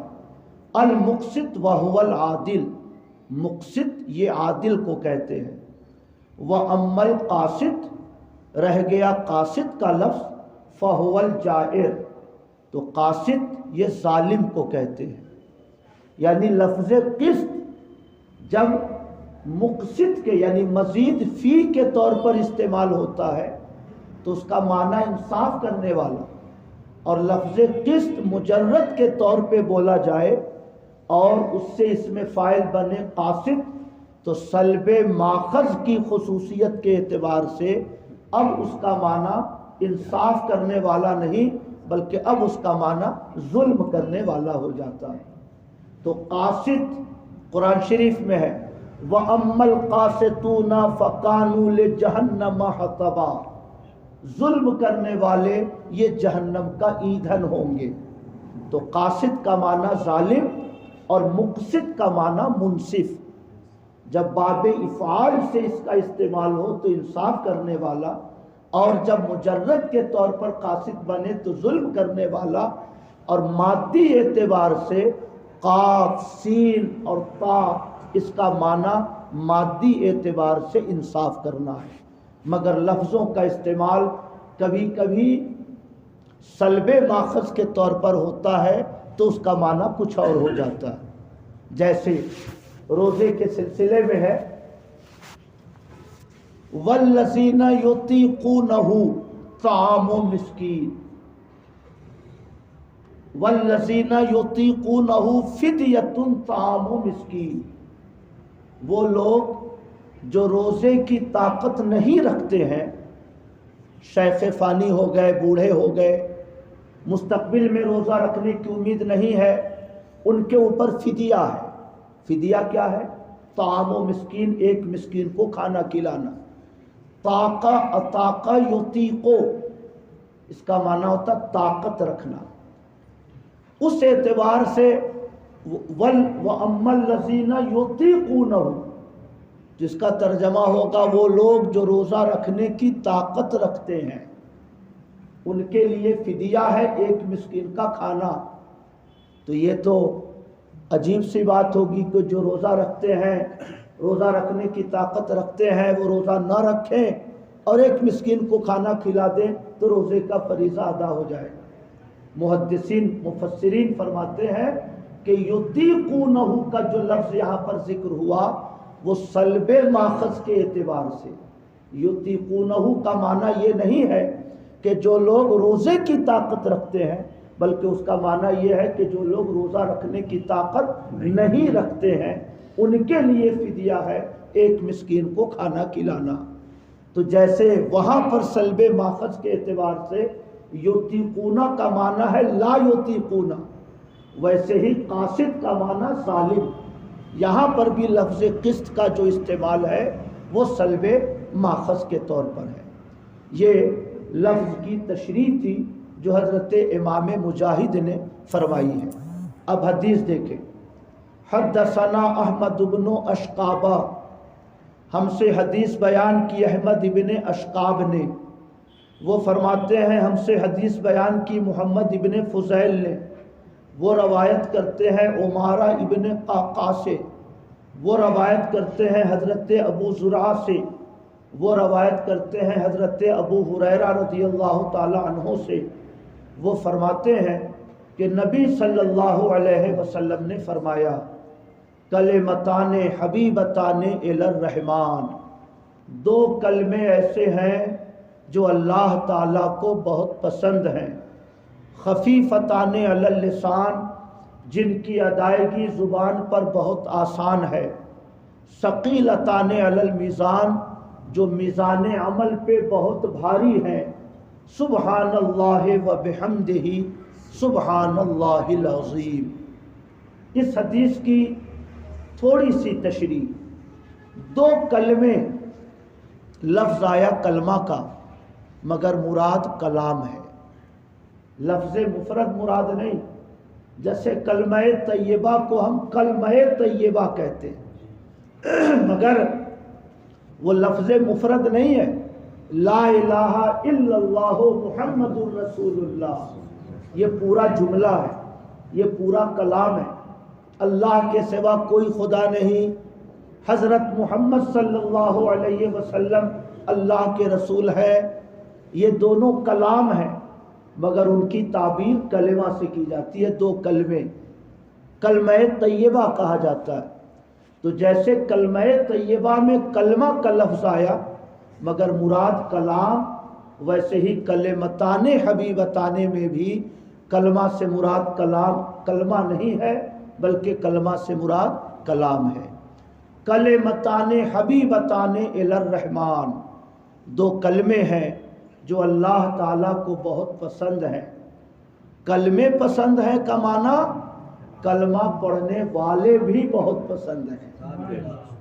جب ہماری بات کسی کو پسند ہوگی تو بات کرنے والا بھی اس کو پسند ہوگا۔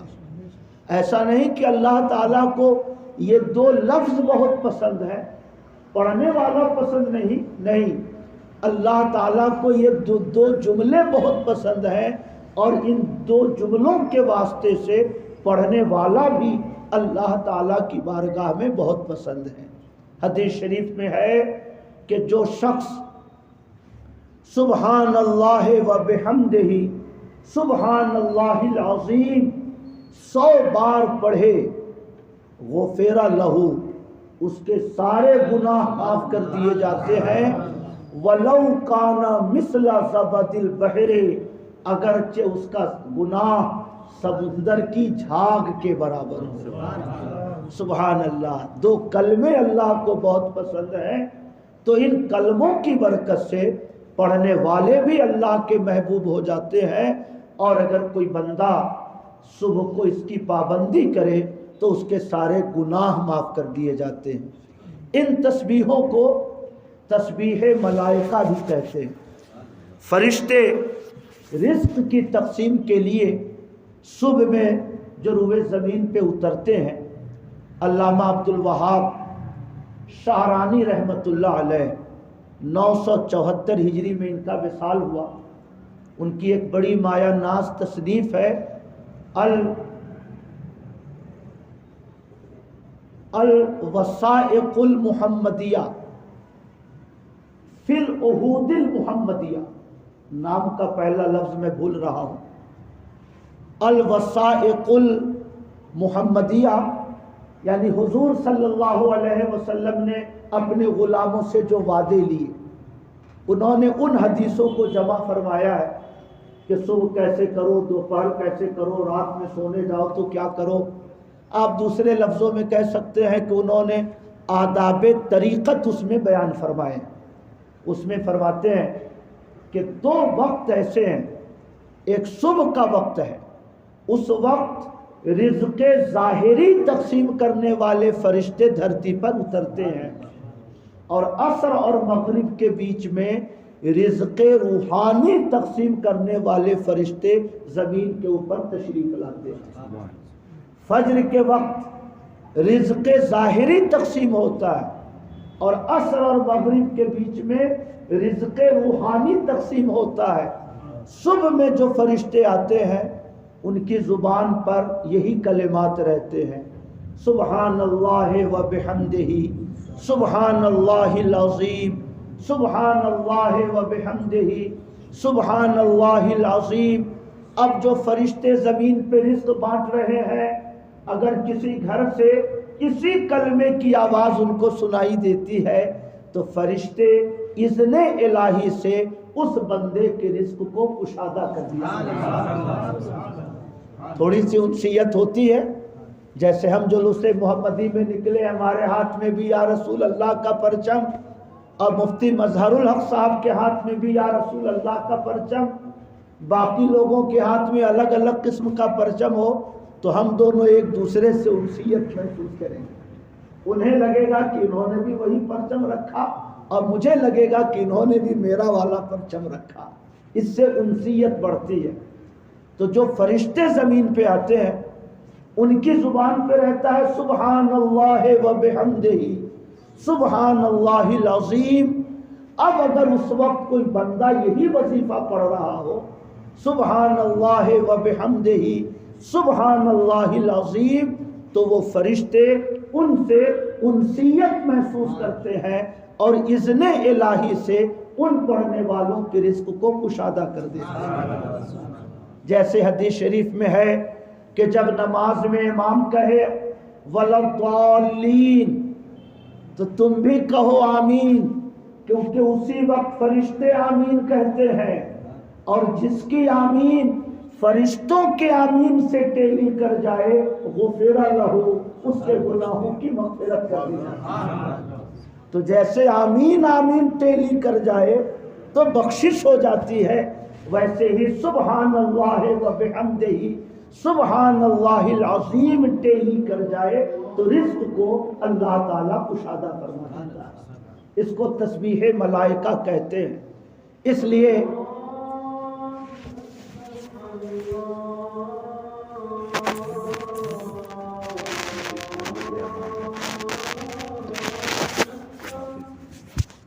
درود شریف پڑھے، اللہم صلی علی سیدنا و مولانا محمد معدن الجود والکرم وعلی آلہ وصحبہ وبارک وسلم۔ تو یہ وظیفہ ہم طالبان علوم نبوت کو ضرور اپنانا چاہیے، چونکہ عام طور سے خدمت دین کے لیے جو لوگ مصروف رہتے ہیں انہیں تنگی رزق کا شکوہ رہتا ہے۔ چونکہ اللہ نے ہمارا اور آپ کا حصہ آخرت کے لیے زیادہ رکھا ہے، اس لیے دنیا میں تھوڑی سی تنگی بھی ہو تو اس پہ ہم کو صبر کرنا چاہیے۔ عام طور سے خادمان علوم نبویہ کو تنگی رزق کا شکوہ رہتا ہے۔ ہمارے بزرگوں نے لکھا کہ فجر کی سنت اور فجر کی فرض کے درمیان اگر اسے کثرت سے پڑھا جائے، کم سے کم 100 بار اس کا ورد کیا جائے تو اللہ تعالیٰ رزق کو کشادہ فرما دیتا ہے۔ اس لیے اس بات کو خوب ذہن نشیں رکھ لیں۔ اس مرحلے پر ایک بات میں اور عرض کرتا چلوں۔ آقا کریم صلی اللہ علیہ وسلم کا ارشاد امام ترمذی نے نقل فرمایا، حضرت ام جویرہ جو حضور کی حرم محترم ہے، بعض حدیثوں میں حضرت عائشہ کا ذکر ہے، بعض حدیثوں میں ام حبیبہ کا ذکر ہے، ہو سکتا ہے کہ نام میں یہ اختلاف ہو مگر حدیث اپنی جگہ صحیح ہے۔ امام ترمذی فرماتے ہیں کہ آقا کریم صلی اللہ علیہ وسلم اپنے کمرے سے نکل کر منبر پہ تشریف لے گئے نماز کے لیے، نماز پڑھائی۔ نماز کے بعد آقا کا معمول تھا تشریف رکھتے، صحابہ بیٹھ جاتے، کسی نے کوئی خواب دیکھا ہو خواب سناتے، حضور تعبیر بتاتے، کسی کو کوئی مسئلہ پوچھنا ہو وہ سوال کرتے، حضور جواب بتاتے۔ بہت دیر کے بعد حضور پھر اپنے کمرے میں تشریف لے جاتے۔ نماز اشراق کے بعد ہی آقا اپنے حجرے میں تشریف لے جایا کرتے تھے۔ حضرت ام جویرہ جب حضور اپنے کمرے سے تشریف لائے اور بہت دیر کے بعد تشریف لے گئے کمرے میں، تو دیکھا کہ حضرت ام جویرہ نے تسبیح پڑھ پڑھ کر ڈھیر ساری گٹھلیاں جمع کر دی۔ جب حضور تشریف لے گئے تو فرمایا شاید تم نے تسبیح پڑھ کے یہ گٹھلیاں جمع کی ہیں؟ انہوں نے عرض کیا ہاں یا رسول اللہ، چونکہ آج کل جو تسبیحیں ملتی ہے اس ٹائپ کی تسبیحیں نہیں تھی، گٹھلیاں پڑھ پڑھ کے جمع کی جاتی تھی، تو ڈھیری سی لگ گئی تھی۔ آقا کریم صلی اللہ علیہ وسلم نے فرمایا اگر تم نے یہ جملہ ایک بار کہہ لیا ہوتا تو اتنا پڑھنے کے بدلے میں یہ جملہ تمہارے لیے کافی ہوتا۔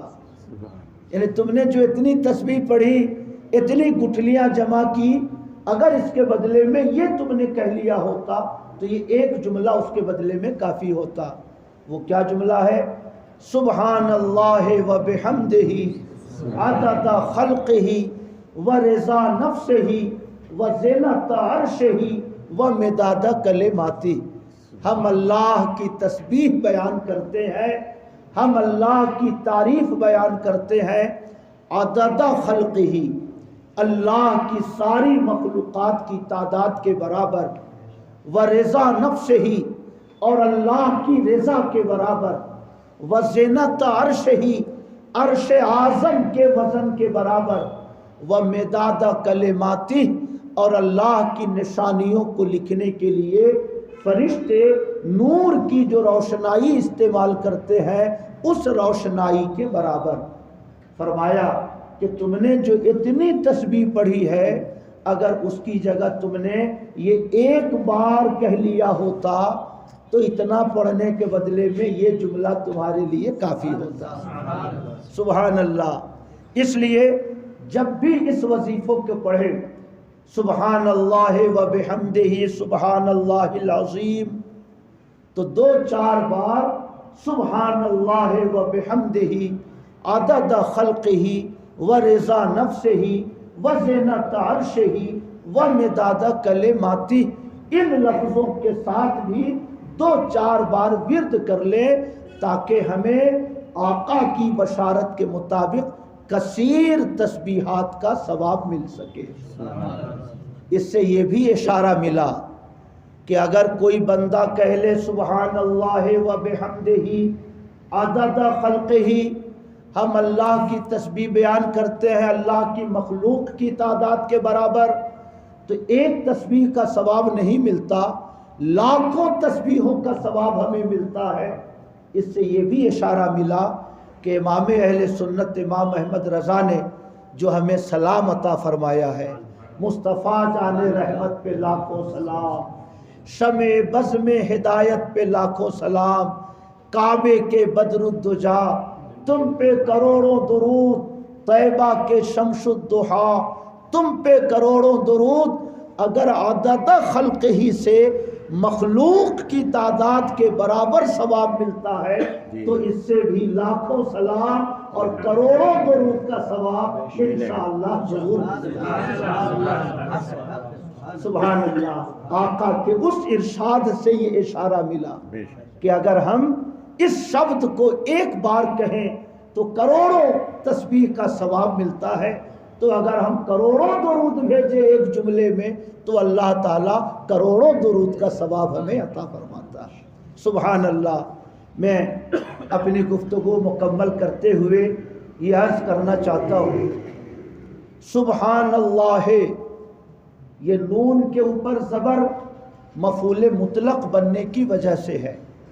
علماء فرماتے ہیں کہ اس سے پہلے نسبح چھپا ہوا ہے یا سبحت چھپا ہوا ہے۔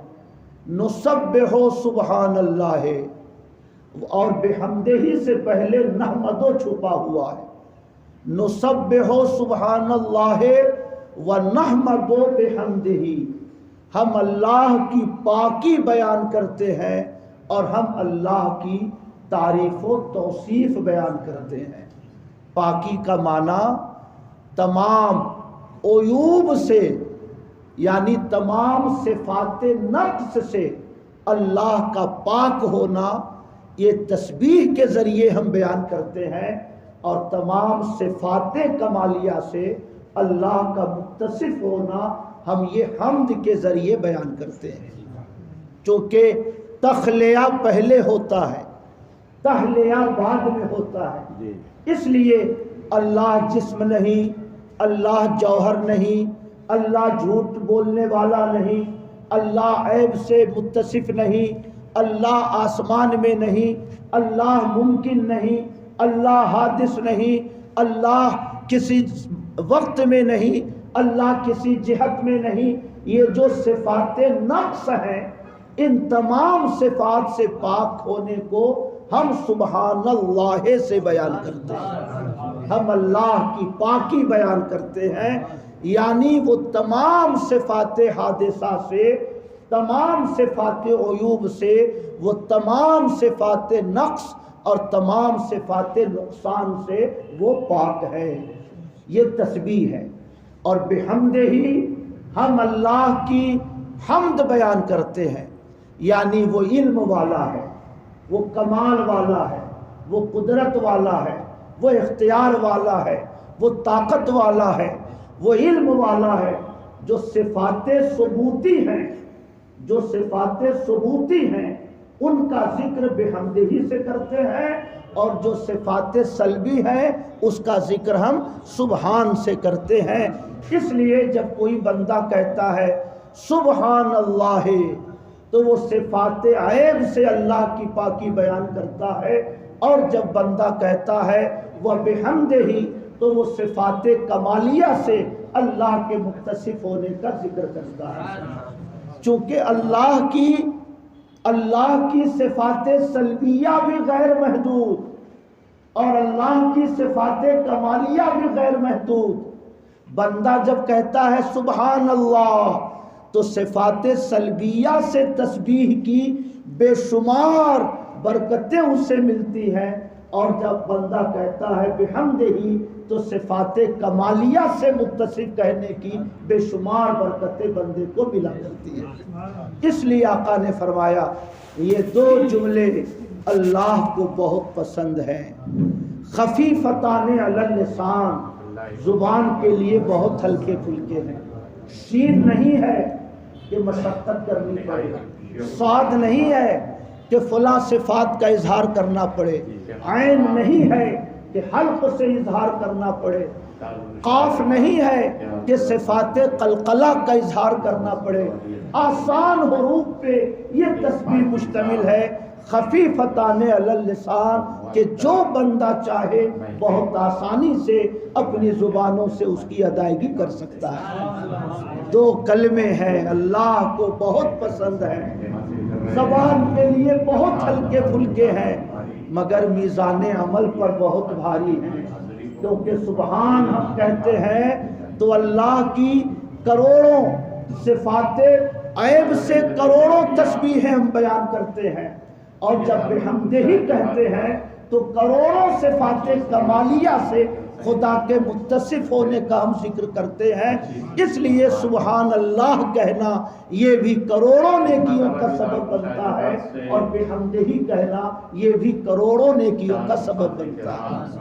آقا فرماتے ہیں کہ بندہ جب سبحان اللہ کہے تو آدھا ترازو بھر جاتا ہے، اور جب بندہ الحمدللہ کہے تو یملأہ، یہ پورا ترازو بھر جاتا ہے. سبحان اللہ دو چھوٹے شبد ہیں، مگر ایسا ترازو کہ ساتوں آسمانوں زمین اس میں رکھ دیے جائیں تو نہ بھر سکے، مگر دو شبدوں سے پورا میزان بھر جاتا ہے. وجہ وہی ہے کہ سبحان کہنا یہ صفات نقص سے اللہ کی تسبیح ہے. صفات نقص سے تسبیح یہ ایک الگ نیکی ہے. بحمدہ صفات کمالیہ سے اتصاف یہ الگ نیکی ہے، چونکہ وہ بھی غیر محدود، یہ بھی غیر محدود چیزوں سے اللہ کی تسبیح اور اللہ کی حمد بندہ بیان کرتا ہے. اس لیے جب بندہ ایک بار کہے تو وہ غیر محدود نیکیوں کی وجہ سے میزان عمل کو بھر دیا. سبحان اللہ.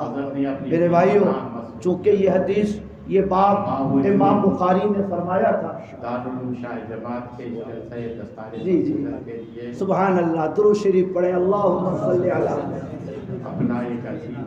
سیدنا و مولانا محمد معدن الجود والکرم وعلی آلہ وصحبہ وبارک وسلم ان کے نہایت صلاۃ و سلام علیک یا رسول اللہ۔ اللہ تبارک و تعالیٰ علامہ عبد الوہاب شعرانی رحمۃ اللہ علیہ ہم تمام وہ ارشاد فرماتے ہیں فی العہود المحمدیہ، یہ نام کا دوسرا اس جز محفل ہے، میں فرماتے ہیں کہ صبح میں جو فرشتے آتے ہیں روئے زمین پر آپ تمام وہ ظاہری رزق تقسیم کرتے ہیں، اور شام میں جو فرشتے آتے ہیں وہ روحانی رزق تقسیم کرتے ہیں۔ روحانی رزق کا معنی ذکر الہی، یہ روحانی رزق ہے۔ اللہ کی تعریف و توصیف، یہ روحانی رزق ہے۔ کلام اللہ پڑھنے کی توفیق، یہ روحانی رزق ہے۔ نبی پر درود پڑھنے کی توفیق، یہ روحانی رزق ہے۔ شام کو عصر اور مغرب سے لے کر جو بندہ اللہ کے ذکر و فکر میں مصروف رہتا ہے تو فرشتے ایسے بندوں کے لیے روحانی رزق کی کثرت کی دعائیں کیا کرتے ہیں، یعنی اللہ اسے اور ذکر کی توفیق دے، مولا اسے اور قرآن پڑھنے کی توفیق دے، مولا اسے اور درود پڑھنے کی توفیق دے۔ اس لیے جو بندہ عصر اور مغرب کے بیچ کی رعایت کرتا ہے اس کی رات بہت سکون سے گزرا کرتی ہے۔ سلسلہ برکاتیہ کے شیخ حضور اچھے میاں فرماتے ہیں کہ آقا کا ارشاد ہے کہ جو شخص رسول اکرم صلی دو اللہ علیہ وقت وسلم اللہ کی کے کتاب ذکر میں گزارے قرآن کلام اللہ فیما بینہم، بخاری شریف بیچ والے کے لیے اللہ کا ذکر ہے۔ صبح فجر سے لے کے طلوع آفتاب کا وقت جو اللہ کے ذکر میں گزارے، اور عصر سے لے کے مغرب تک یہ وقت جو اللہ کے ذکر میں گزارے، تو بیچ میں اگر غفلتیں بھی ہوتی ہیں تو اللہ تعالیٰ بیچ والے وقت کی کفایت ایک مرتبہ سبحان اللہ۔ اس لیے عصر کا جو وقت ہے اولیاء کرام فرماتے ہیں کہ اس وقت کی خوب رعایت کرنی چاہیے اور اسے زیادہ سے زیادہ اللہ کے ذکر میں گزارنا چاہیے۔ اور انہوں نے نصیحت فرمائی ہے کہ ہمارے ہر مرید کو 1100 بار لا الہ الا اللہ، لا الہ الا اللہ کا ذکر کرنا چاہیے۔ آپ کی کتاب کم سے کم 1100 امام بخاری نے یہ باب قائم فرما کر، چونکہ باب اس لیے قائم کیا تھا کہ ہم اعمال کو تولنے کے لیے ترازو قائم کریں گے تو ثقیلتان علی المیزان، یہی تعلق ہے باب سے۔ یہ جو شبد ہے جو میزان کے اوپر بڑے بھاری ہیں، بھاری ہونے سے صاف ظاہر ہے کہ بندوں کے کلمات تولے جائیں گے، بندوں کے اقوال تولے جائیں گے، جیسا کہ آقا نے فرمایا کہ یہ دو لفظ میزان عمل پر بہت بھاری۔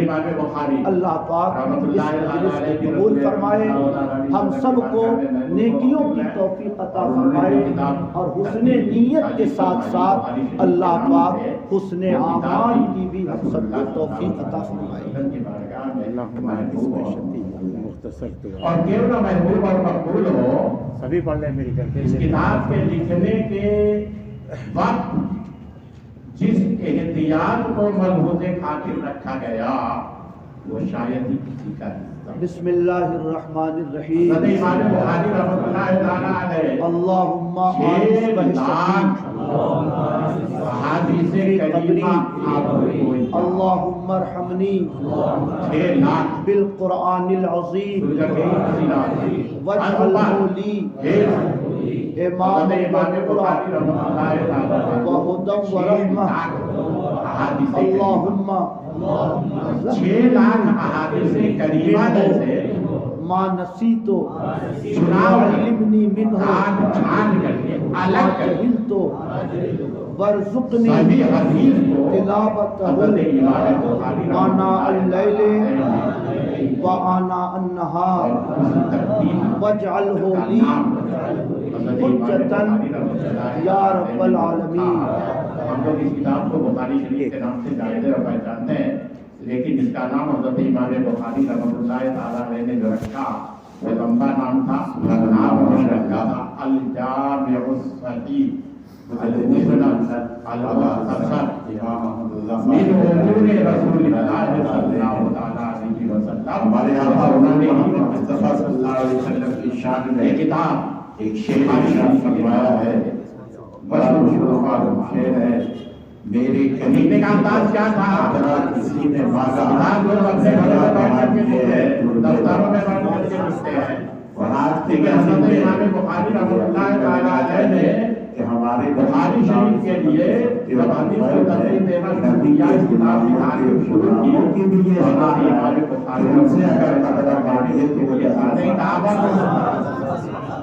حضرت خانہ کعبہ میں بخاری شریف تشریف فرما ہوگا، بیٹھ کر حضرت امام بخاری رحمۃ اللہ علیہ کی تو ضرور کا بالکل اچھا طریقے سے جب کبھی بھی کسی حدیث کو شامل کرنے کا ارادہ فرماتے ہیں،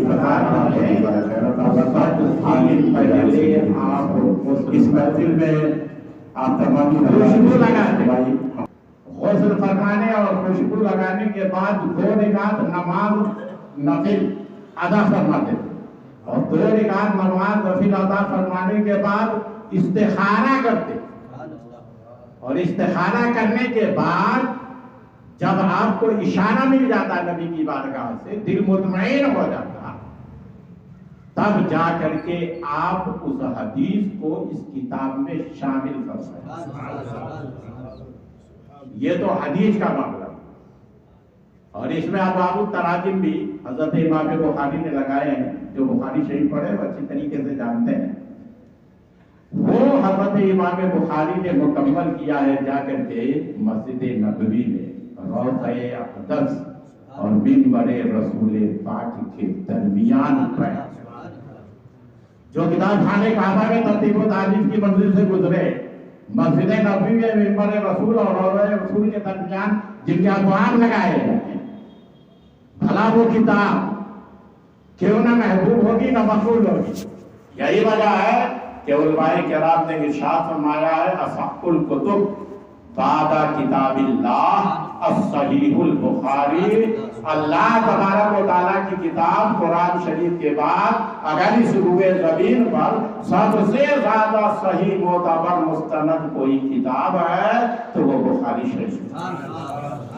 تو یہ حضرت امام بخاری رحمۃ اللہ تعالیٰ علیہ نے اس طریقے سے ترتیب و تعلیم، اور پھر محرک اس کا آپ کے اساتذہ میں سے بعض نے یہ بھی کہا کوئی ایسی کتاب ہونا چاہیے جو موجود نہیں ہے جس میں صحیح حدیث سے جمع ہو۔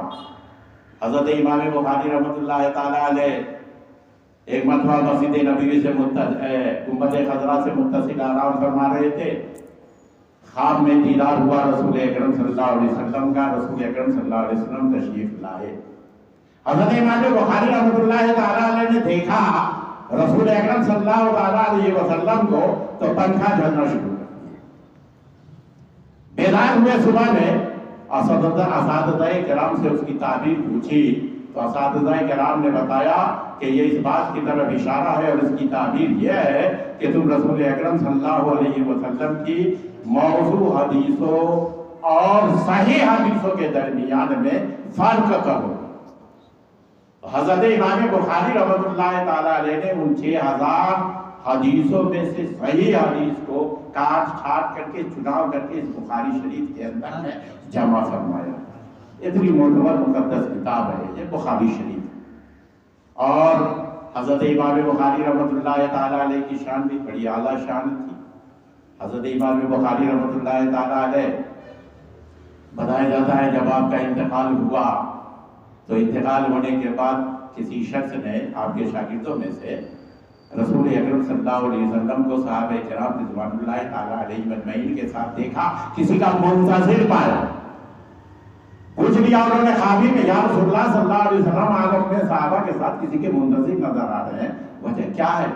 رسول اکرم صلی اللہ علیہ وسلم نے فرمایا محمد ابن اسماعیل بخاری آ رہے ہیں، ہم لوگوں کو اسی کا انتظار ہے۔ اور جب معلوم کیا تو جو انتظار کا وقت تھا وہی وقت امام بخاری کے انتقال کا بھی وقت، تو یہ محبوب حقوق شخصیت ہے۔ اور جب بعد وفات بڑے فضائل اور مناقب ہے آپ کے، وقت کی گنجائش نہیں ہے، بعد وفات جب آپ کو دفن کیا گیا تو دفن کرنے کے بعد آپ کی قبر سے بہت دنوں تک خوشبو آتی رہی، اور ایسی خوشبو تو مشک و عنبر کی خوشبو سے بھی زیادہ تھی۔ لوگ دور دراز سے آتے قبر کی مٹی لے جاتے، کئی مرتبہ قبر پر مٹی ڈالی گئی، خالی ہوتی چلی گئی، بعد میں اس کے ارد گرد حصار بنانا پڑا لکڑیوں کا تاکہ کوئی مٹی نہ لے جا سکے۔ یہ تو رسول اکرم صلی اللہ علیہ وسلم کے غلاموں میں سے ایک غلام ہے، جب ان کی قبر سے مشک و عنبر سے زیادہ خوشبو آ سکتی ہے تو بھلا ہمارے آقا حضور محمد مصطفیٰ صلی اللہ علیہ وسلم جس گنبد خضرا میں آرام فرما رہے ہیں، اس گنبد خضرا کی خوشبو عطر بیسی اور مشک بیسی کا عالم کیا ہو۔ تو حضرت امام بخاری رحمۃ اللہ تعالیٰ نے خود اللہ تبارک تعالیٰ رسول اللہ صلی اللہ علیہ وسلم کی بارگاہ میں مقبول، اور آپ کی کتاب بھی محبوب آخری حدیث پڑھائیں گے حضرت۔ میں بلا تاخیر سب سے پہلے گلپوشی کے لیے عالی جناب الحاج حافظ وقاری ناصر حسین صاحب رضوی سے گزارش کروں گا کہ وہ حضرت کی گلپوشی کریں، ان کی بارگاہ میں دلہائی عقیدت پیش کروں گے۔ تو کر قبول استاد نعرہ تکبیر، نعرہ رسالت، حضرت مفتی صاحب قبلہ زندہ باد، شاہ جماعت زندہ باد۔ درجہ فضیلت کے طلباء کی بارگاہ میں دلہائی عقیدت پیش کرنے کے لیے، ان کی گلپوشی کے لیے میں